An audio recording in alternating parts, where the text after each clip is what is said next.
Welcome in. Let's get to work. The fastest growing sports spectacular. It's the Big E Sports Show. Your 1 hour comprehensive expose of all things in the sports universe. With a focus on some of the biggest sports icons on the planet. Now, here's your host, the one and only award-winning Elissa Walker Campbell.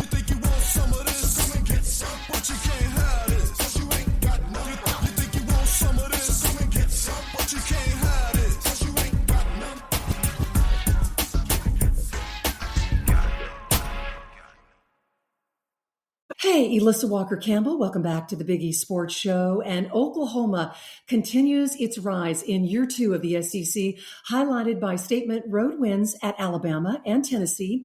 Today, we welcome in the voice of the Sooners, Toby Rowland, to break down Oklahoma's evolution, the breakthrough performances, the defensive surge, and how about those special teams, the brilliance that has certainly defined this season. Toby, it's great to have you on the show. Thank you for carving out some time. Great to be with you, Elissa.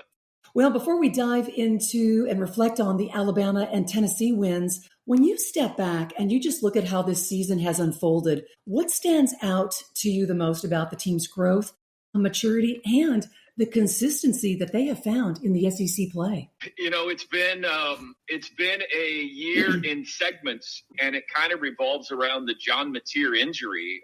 Oklahoma's quarterback, who was so highly thought of, brought in the offseason from Washington State, got off to a great start this year and was among the Heisman favorites early on because of the way he was playing. I got a win over Michigan, got a win over Auburn, but he broke his thumb in that Auburn game.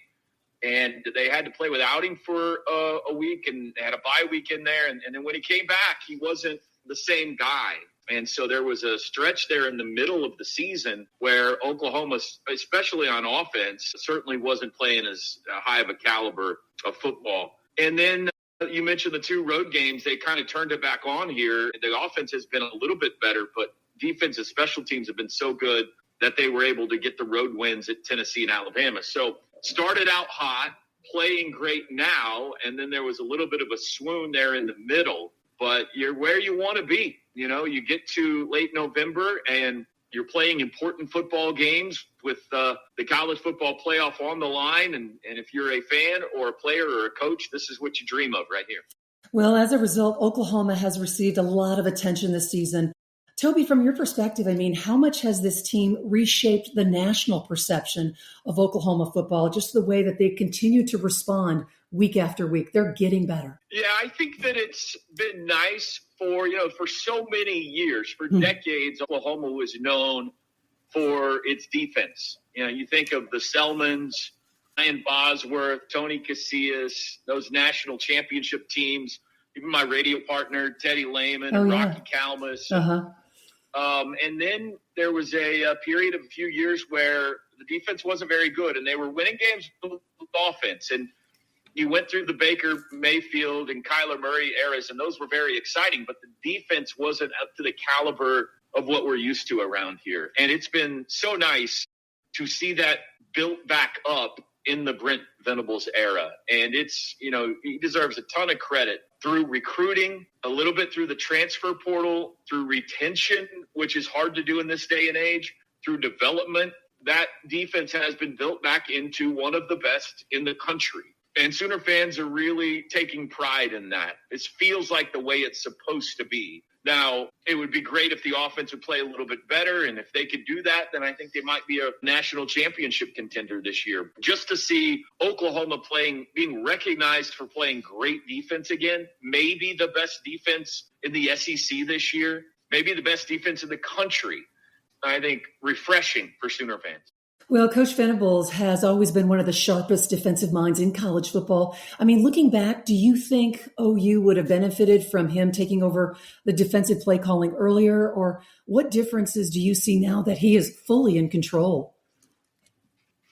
Yeah, I think timing was the thing here. You know, when he took over as head coach, there's a lot of extra duties that come with that. And he was doing both the first year, trying to call the defense and be the head coach. And it was his first time to be a head coach. And as ready as any coordinator could possibly be. And yet at the same time, you're thrown now all these media obligations and extra things that go along with you know, the buck stopping with you.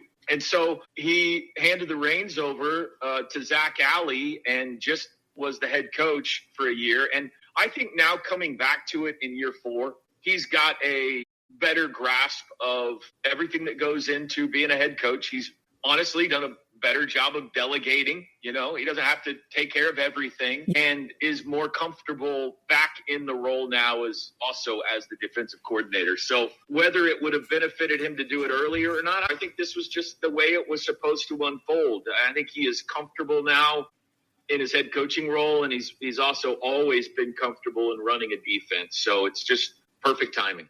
Well, and since he's taken over defensive play calling, Oklahoma has allowed fewer than 20 points per game. So in your mind, what is the single most noticeable improvement that you have seen this season? I think it's been a gradual thing. I mentioned retention. Brent Venables runs a complicated defense. They have 1,000 blitzes, and it's hard to solve if you're a quarterback or an offense for a reason, because it's extremely complicated.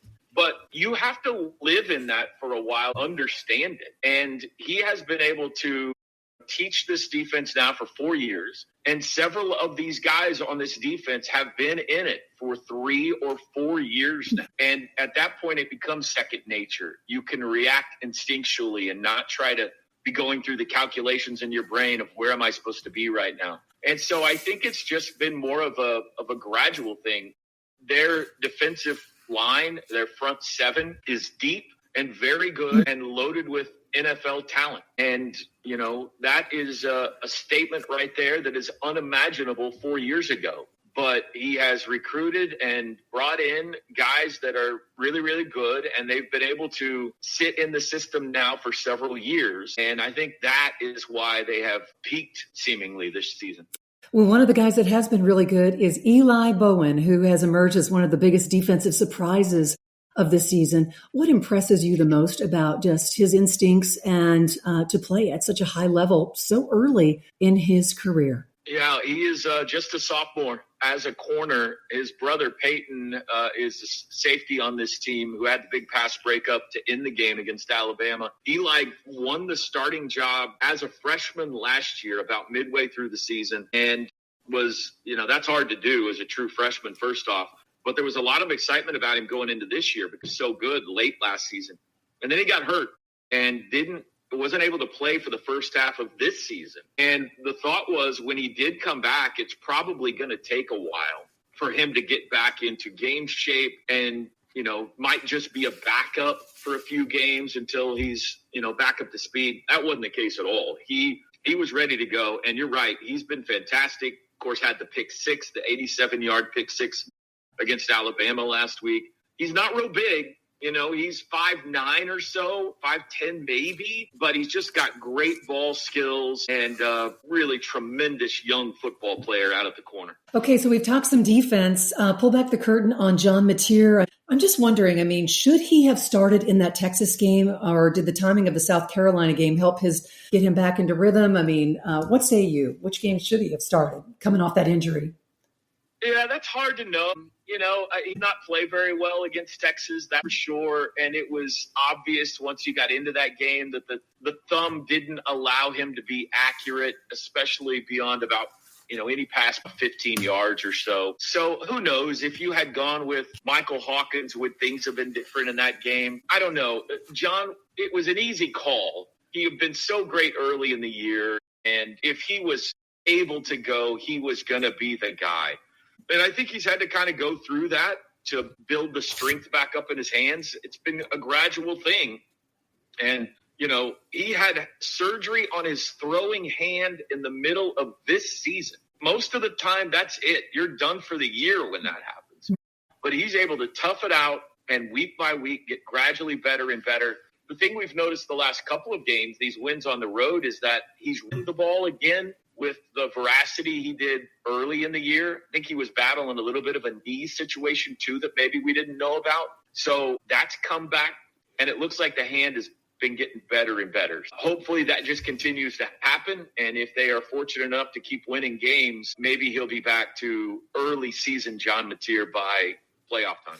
Hey, Toby, we've got to have you weigh in. Let's talk some special teams. Give some love to Tate Sandell from UTSA to Oklahoma. What has fueled this breakout season? How has he been able to just thrive in these high-pressure moments? I think he's the best kicker in America. What a story. Yeah. He missed his first attempt of the year and hasn't missed since. I think we're at 21 straight now he's made. 7 over 50 yards, including 3 in that Tennessee game. He's been fantastic. And, the margins are slim in the SEC. You play tight football games, and you could make an argument that they don't win the Tennessee game or the Alabama game without Tate Sandell. Yeah. And what a luxury it is for the offense when if we can just get the ball to the 35-yard line, we're going to get points. And that's virtually what it's been this year. Now, he's got to keep doing it because a fan base will turn on a kicker in a heartbeat if you miss one, especially an important one. But so far this year, he is the runaway winner of the Lou Groza Award if the season ended right now. He has been fantastic. Yeah.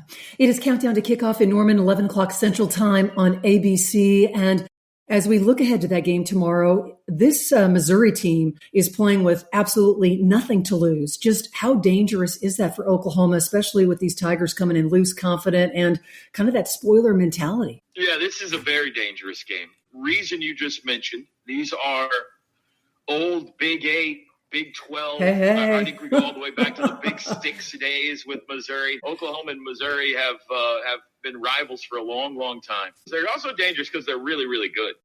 I think they've got the best running back in the country in Ahmad Hardy. He leads the SEC in rushing. He's a tank and went for 300 yards against Mississippi State last week. And I think they have, one of the 2 best defenses in the SEC along with Oklahoma, which – well, you think about that sentence right there, that'll make the SEC establishment angry that maybe Oklahoma and Missouri have the 2 best defenses in this league. But they are great, and they will hit you. And so anytime you got a team that can really run the ball and plays great defense, then, that's what travels. Doesn't matter if you're playing at home or on the road. There's a scenario Saturday by which if you can't slow down Ahmad Hardy, where they can shorten this game and make it a 1-score game in the fourth quarter, and then everybody's nervous. Yeah. So I think Missouri is really, really good. They've had bad luck with their quarterback injury.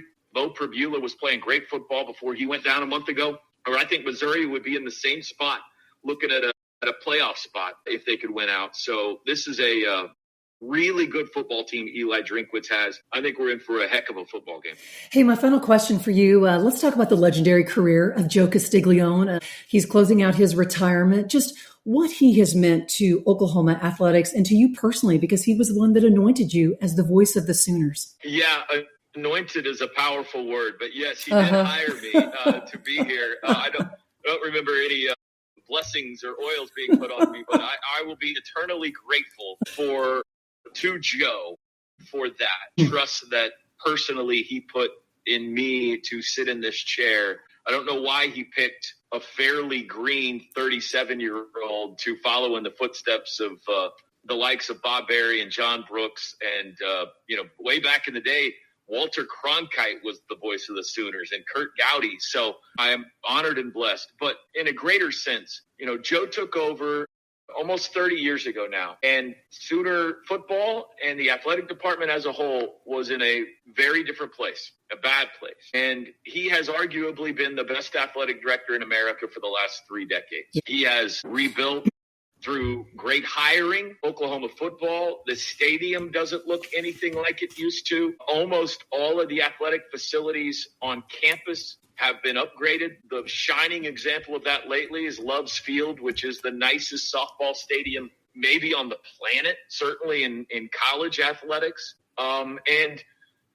National championships across the board in gymnastics, in softball, Final Fours in basketball, College World Series in baseball, a national championship in football in his time, on and on and on. He is a Hall of Famer, and we'll have a statue on this campus with a fedora on it whenever that right time comes. But I consider Joe a great friend, and what he has meant to this university is invaluable.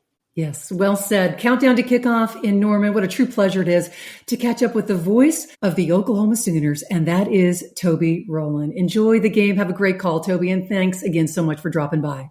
Thank you, Elissa. Great to talk to you. Boomer Sooner. Boomer Sooner. Take care.